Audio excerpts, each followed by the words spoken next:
So welcome, Jen Gash. You are an absolute trailblazer in the world of OT and someone who I personally really look up to. So I'm so thrilled to have you here to chat to me for the next 20 or 30 minutes or so. But I'd love to rewind the clock a little bit and just get a bit of background about you and your relationship with OT and how you arrived at where you are today. Yeah, not at all.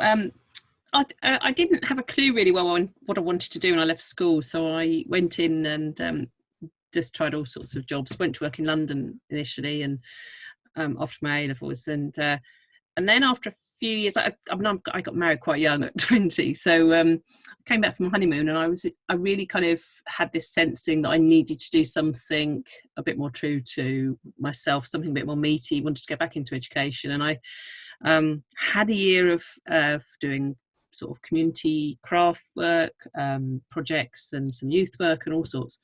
Landed in OT and I just completely fell in love with the philosophy. And I think that a lot of OTs I know have kind of quite a strong leaning towards the philosophy internally to themselves. So it rang all sort of bells with me and still does. And weirdly, I'm now seeing my daughter, and probably because she's lived with me, but she started talking about, people needing a purpose and people needing a structure to their day. And it's quite funny. So I think I've infiltrated my children's psyche. But, I kind of fell into, we had a basic grade rotation where I lived, and I did that and it was really good. But I kind of, it took me about 5 or 6 years to realise that actually that wasn't really real OT. It was OT in the frame of kind of the health service in England and social services, etc. So after a while, I kind of started to think, actually, I need to learn to be a proper OT, if that makes sense, to put occupation at the heart of it, but also help people to find what's meaningful for them. And kind of then suddenly it was babies and and all sorts. And I fell into coaching about it'll be about 15 years ago, and coaching kind of really helped me understand why I loved OT. And also opened my eyes to all sorts of things we could do with our profession, and started a whole kind of new journey really with OT. And I believe in the philosophy as much now as I ever did, but I also think I kind of got quite a new perspective on things because I've been in and out of different businesses and in and out of different environments. So in the world of work and business, and you see what other people are doing with their and it just gives you all sorts of ideas. So and it's constantly shifting and changing, because people that do my blog will know. Well, what I love about you is that you're encouraging us, as OTs, to do work that matters, and not only work that obviously contributes to a better society, but also work that fills our own cup and that's purposeful and meaningful to us, because that's our job. But I think often we forget about ourselves and what's meaningful and purposeful in our own lives. Can you talk about, if we can talk about an OT, for example, who is out there watching this, who knows in their heart that OT is for them, like they're staying, it's the right fit, but they just haven't found their niche. They haven't found the work that makes them jump out of bed in the morning. Or maybe their work was meaningful once, but it's just not bringing them joy anymore. What would you say to them? Well, I think it's very difficult, because we are creatures of habit, and we get very used to things very quickly. So I think often we come out of college or university kind of with some quite amazing ideas, but very, very quickly sucked into the world of work, into the world of got to earn a certain amount of money, or got to start paying pensions. And within sort of 6 months or a year, sometimes we're kind of suddenly in this environment. And I know I sort of constantly have to wake myself up and go, how on earth did I end up like in this world where I have a mortgage and responsibilities? Because it makes you feel very kind of not stuck, but the oomph to get out of that routine, out of that place, seems quite difficult. So and I think often people start sort of, they have these phases or peak moments as such, where they get kind of insights and ideas, prompted by all sort of things. Sometimes we just read a journal article or a magazine and kind of go, oh my God, that's amazing, or that's what I want to do. Or sometimes personal circumstances pop up, don't they, and change us. And what I one of the most valuable things I think we can do is to write stuff down. Now, in a very, I mean, I'm a big fan of journaling. It's journaling's been sort of shown to, from a therapeutic point of view, to reduce stress, improve well-being, and what have you. But it also is a very natural way of sorting our head out. And alongside that, you can record ideas, and you can record the sort of energy and motivation you have for a particular thing when it comes up, so you don't lose it. And I think becoming very conscious of what's going on for yourself, because I think we kind of get a bit hypnotized by daily life. Suddenly the weeks turn into months and we're still doing the laundry and the shopping and getting the kids to school, and suddenly we're like, oh, now I've found a partner, so now therefore I must be buying a house and I must be doing this and that and this. So I think kind of keeping consciously awake in our lives, so we don't daydream through it, really is one of the most important things. Saying that, I am currently learning how to sleep a little bit more and find a little bit of internal peace, so I don't have that constant gnawing. But I think, the gnawing is helpful. I think it kind of makes us not sleepwalk through life, really. And I found, really, when I started work that as an OT, that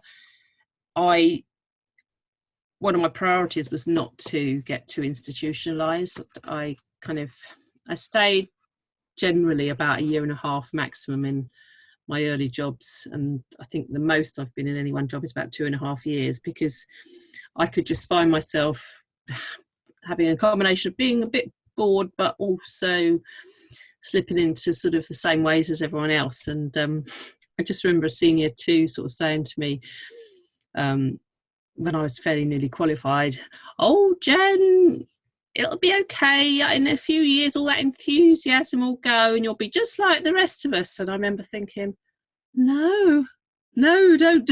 Thank you. So, but I suppose I thrive on sort of tossing everything up and stirring it up a bit and seeing what lands. And part of me would like to say, as I'm getting older, I'm getting a bit more settled, but I'm not entirely sure that's the case. So journaling, write it down, evaluate things, kind of, because a lot of people really crave security and it's really important to them, and I'm not dismissing that. I think it's just actually saying, is this secure, steady life more important to me than going and doing my thing, really? And actually, can I somehow combine the two? Do I really need to throw it all up in the air and cause chaos, or can I somehow integrate it in small ways? That's the other thing, as a piece of advice, is, as well as the journey and capturing ideas, is to take small actions. You don't have to kind of leave your job and go and do new training. You don't have to travel the world or whatever it is. Small actions, small experiments, small little pilots about how you might want to work.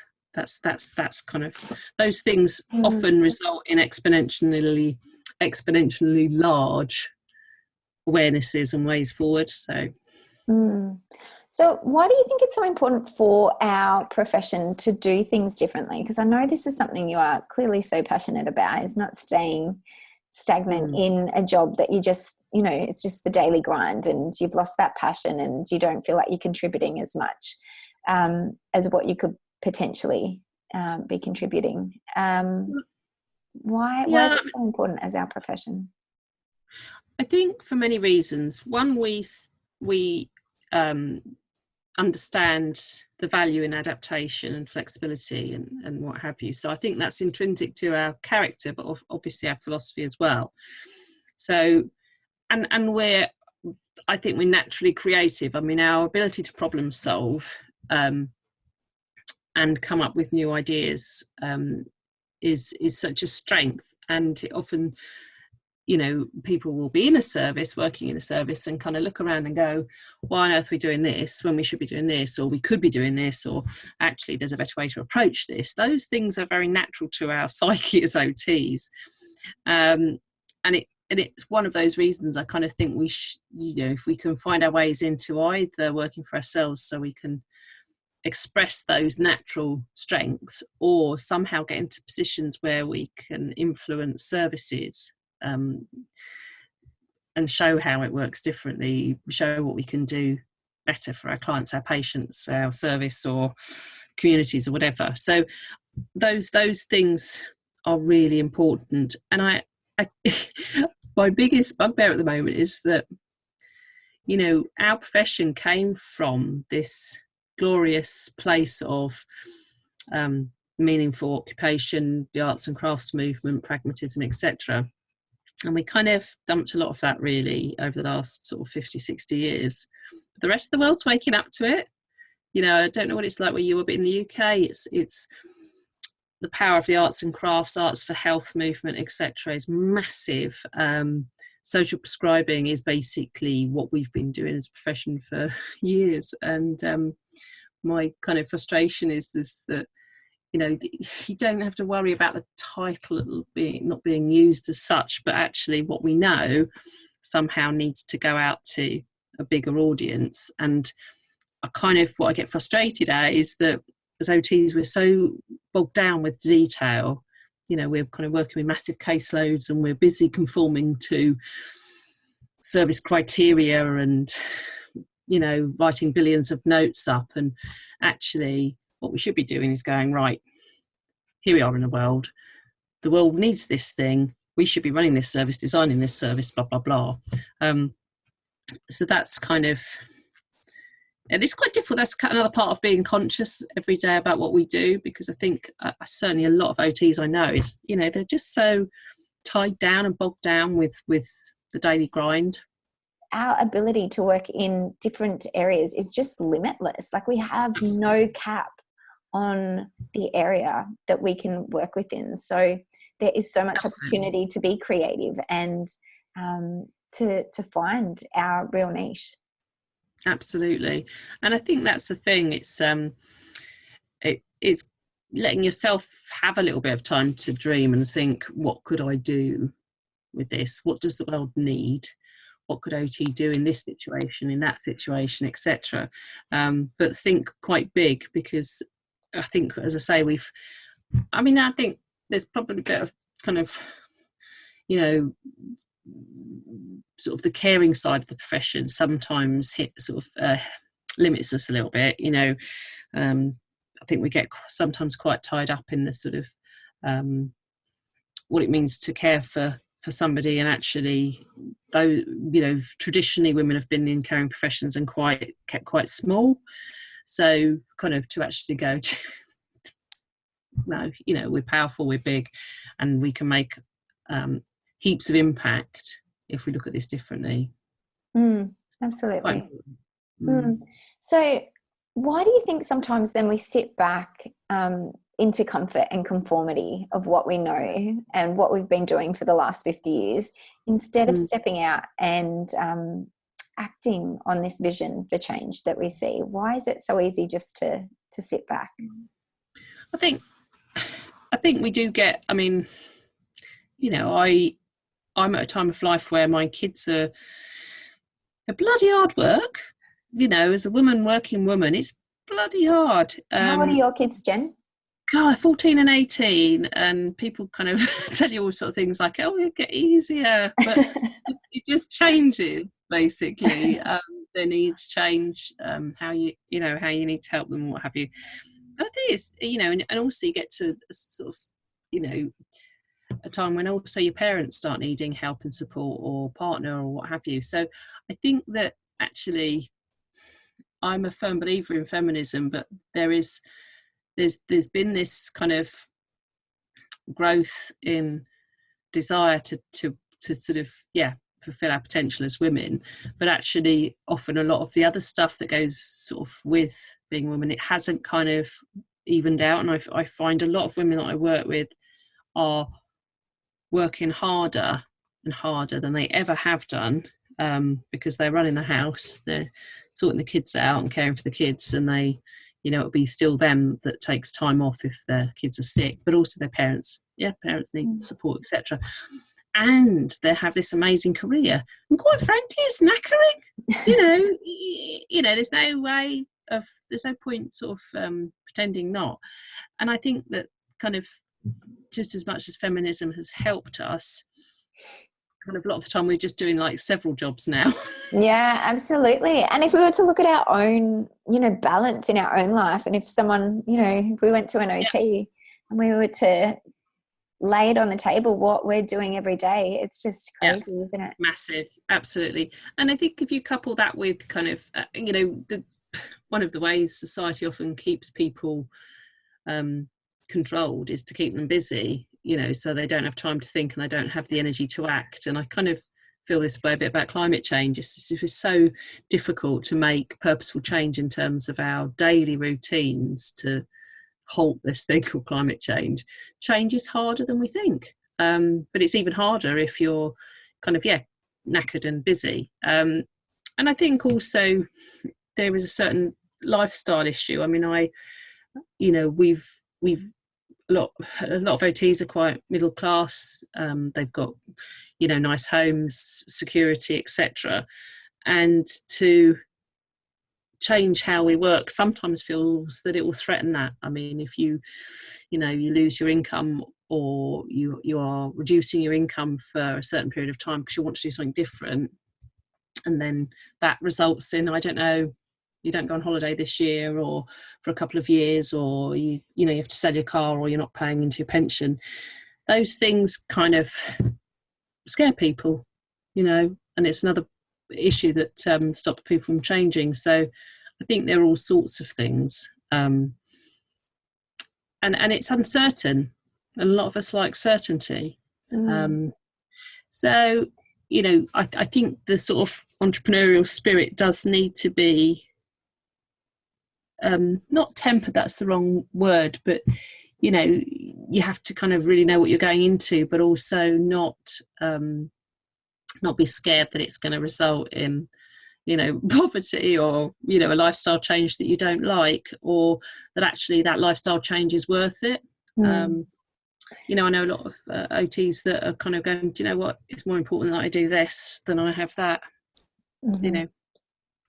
What about from a professional point of view? I know you've done a post on this too about and relating it to the entrepreneurial side of it. People who are scared to venture out because it's new terrain, and what the professional sort of body may think of this, or how we may perceive what they think of what we're doing. Does that come into play too? I think so. I mean, we make up an awful lot of stuff in our heads. I mean, over the years, I've kind of had to kind of give myself a real talking to several times to say, actually, Jen, you've made this ridiculous idea up about what they think of you, or what have you. You've completely made this up in your head. And a lot of time. Can you talk us through it for people who haven't read the blog post? I'm sorry. Yeah, I mean, just we take one comment or one tweet or something, and we make it such a big to do. So I think there was very, very early on when I was starting to coach, it was a new graduate had a piece published in the OT News, sort of saying, this life coaching thing, we do that already, we've been doing it for years. But I think it was said in such a way that I felt quite undermined, and it just kind of, it was as if the whole professional body and everyone that read the magazine agreed with him. And of course, I just blew it completely out of proportion. And another time, someone at a conference sort of said, she was talking about independent OTs needing insurance, and she was saying, when there's someone around who's doing life coaching, I do hope they're insured. And I just went up to her after and said, I'm that OT that's doing this, and yes, I am insured. But it had rumbled, because I'd heard her say this before, it rumbled around my head for months. And I think that what happens is that I see it in my daughters, this feeling of not being good enough all the time. We often have this strong imposter syndrome going on. You know, and I don't know whether it's a female thing, but they've, you know, looked at kids of 6 or 7, and already the girls are kind of have this imposter syndrome building, where the boys overthink, you know, think they're better than they often are, and the girls are kind of, oh no, you know. And I think over time, these, you know, these tiny bits of evidence, they're not evidence, they're one smidgen of one person's opinion, and we just blow it out and make everything about that. So overcoming that sort of feeling internally is quite important with this journey. But also, if you do come face to face with it, you know, people will think differently. So it is about sort of toughening up your skin a bit.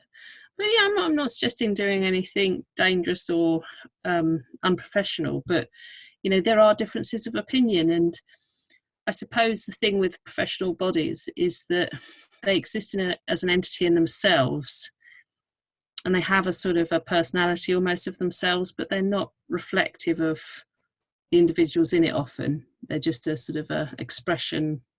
So yeah, that's a very weird answer. No, and I can't remember what the original question was.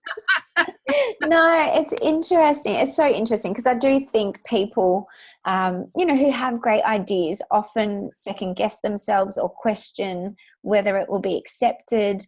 Obviously, we're very vulnerable and we put ourselves out there. We have our belief systems questioned, and we have to be strong enough and, like you said, have that thick skin so we can back 110% what we're putting out into the world. And, you know, if our intentions are, you know, obviously always meaning well, and we have something that we can offer that's going to benefit society in some way, you know, I think sometimes we need to, like you said, just up level and bring ourselves back up. And to know that wobbling is normal. You know, I think we look around and think that everyone else doesn't have these wobbles, that everyone else doesn't have the whole kind of imposter syndrome, or that everyone else is sort of kind of on an even keel, or doing better than us, or what have you. But one of the gifts of coaching lots of people over the years, one of the, you know, is that you see into people's lives, and I start seeing that actually most people have these wobbles. That's normal. You know, most people do think they're not good enough. Some groups of society more than others, but actually it's normal to doubt yourself a bit. But actually, it's what you do with it at that point. Absolutely. How can we overcome these feelings then? What sort of mindset do entrepreneurs or people who are doing things differently, what kind of mindset do they need to have? I think I was about to swear, but I think there's a more kind of effort approach is probably required. You know, rather than trying to perfect things and trying to make ourselves feel secure by tying everything up too tightly. You know, one of the biggest questions I get from people starting out doing things differently is about note keeping and systems and and, you know, that's coming from the old paradigm of where we work, and the fear paradigm, and a litigation kind of mindset. And a lot of the time I say, you don't need to produce you know, what you potentially end up doing is producing a mirror of what you're trying to escape by kind of doing things the same way. So, you know, a bit more of an effort approach, I think, is definitely required. I think and seeing through other people's and I nearly swore again, other people's BS, because I you know, I've been to lots of networking things over the years, things with business people, blah blah blah, and you know what, they're just people. They're not, a lot of the time they come across as being very confident and what have you, but do you know what, it's a lot of the time it's just a facade. And the thing is, if someone believes that they're better than you, it comes across, you know, they kind of hold themselves differently, they talk more confidently. So somehow we have to get that bit inside which goes, you know, that's a load of bullshit. I'm, you know, internally I'm all right.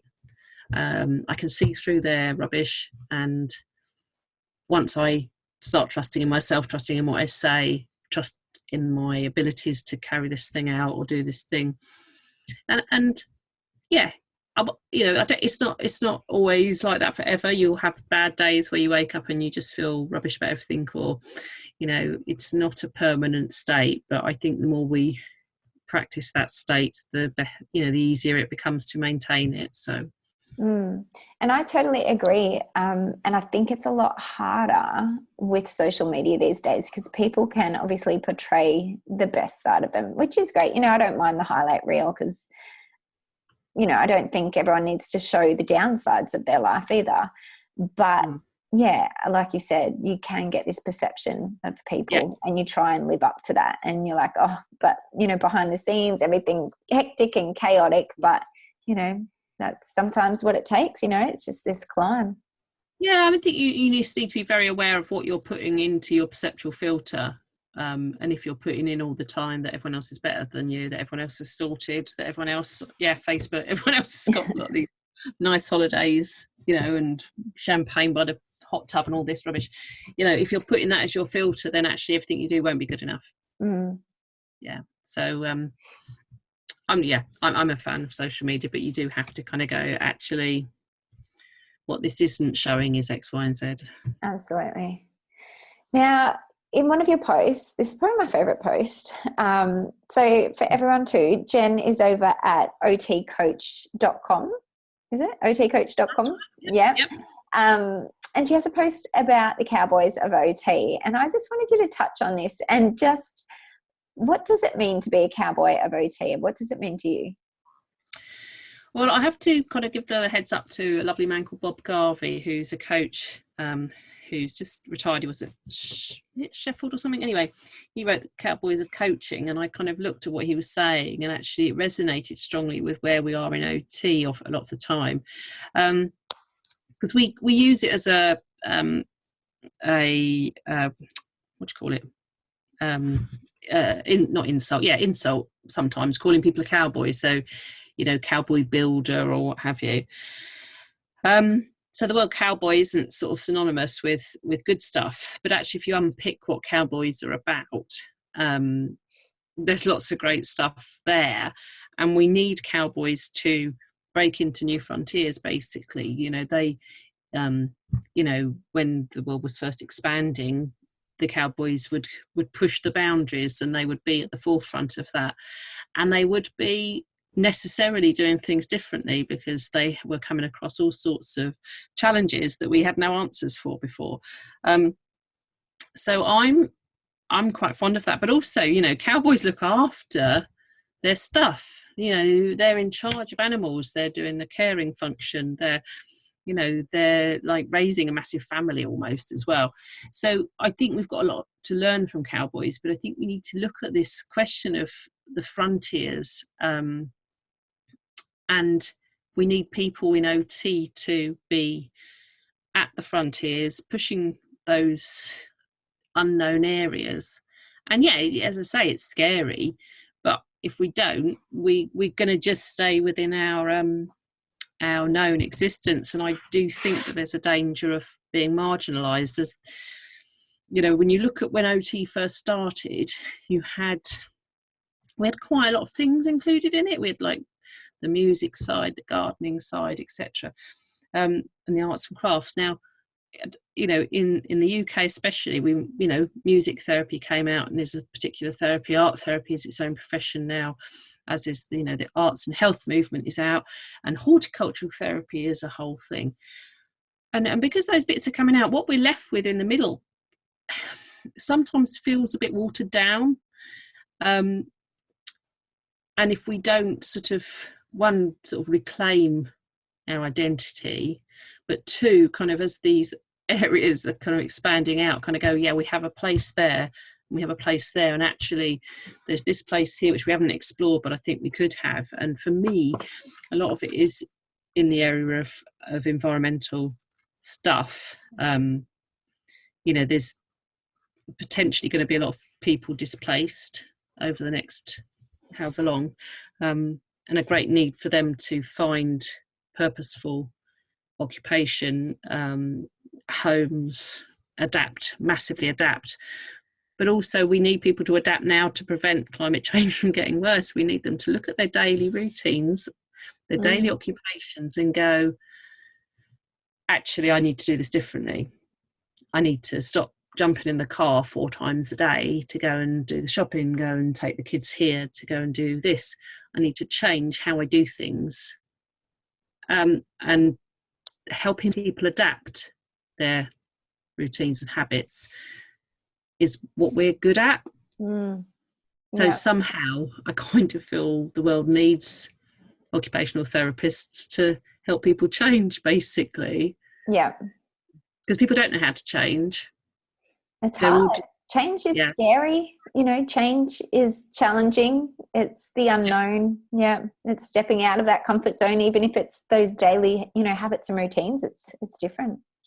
It is. And the thing is, I suppose, is that it's whether we can help people change before or sort of while things aren't that desperate. You know, I sort of said this to my mum years and years, we have this conversation, actually, the prompts to change from a sort of environmental point of view are not quite there yet, certainly where we are here, but somehow people need to start thinking in that way. So yeah, change is difficult. I find it difficult.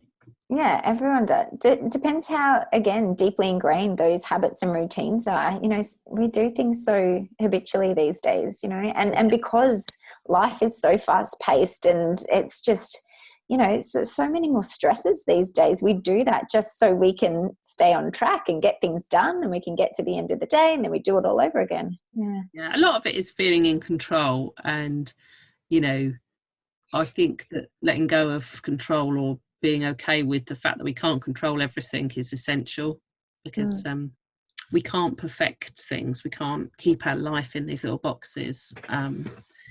You know, life isn't like that. It's messy. It is. So I've got one last question for you, and I don't want to put you under any pressure to answer this question. But for all the OTs who are sitting on the fence about whether to pursue something that makes them step out of their comfort zone and break through traditional barriers to create real positive change in the world or not, if you were the last person that they were going to speak to before they gave up on the possibilities of dreaming big, what would you say to them? What will I feel if I get to 80 and I haven't done this? 80, 90, whatever, and I haven't done this, how will I feel? And actually, if they feel that, you know, they get to 80, 90 and it's okay, then that's okay, you know. But if you feel that you're going to get to 80 or 90 and go, oh shit, you know what? Yeah, I wish I'd done that thing. Then you know that you have to do it, because there's nothing worse than regret. And people generally regret the things they don't do rather than the things they do.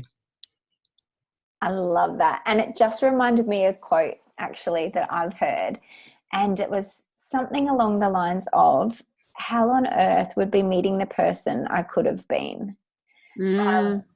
And, you know, like if you met that person and they did exactly what you had dreamt of and you envisaged, and they're living that, and that was your dream, you know, I would feel so empty, because I would have been thinking, well, I could have done that and I could have made that change. And yeah, absolutely. And what on earth was I doing instead? And I think that's the bit about remaining conscious and awake, because actually, if you know that you're not, you know, that you're choosing to do things that aren't moving you towards that being that person you want to be, then, you know, you just have to kind of go, okay, I need to start doing things differently. I need to wake up in the morning and take a step, even however small it is. And I say to people, if you're scared, make the step smaller. But just keep making those steps. Yeah, because small steps lead to significant change, and day after day it compounds. Yeah, absolutely. Couldn't agree more. Love it. Thank you so much, Jen. I really loved soaking up all your wisdom and insight. It's been such a pleasure chatting to you. Oh, no, it's lovely to be able to talk to you today, Rhiannon. Thank you so much for inviting me, and thank you for listening, all lovely OTs out there. Thanks, Jen.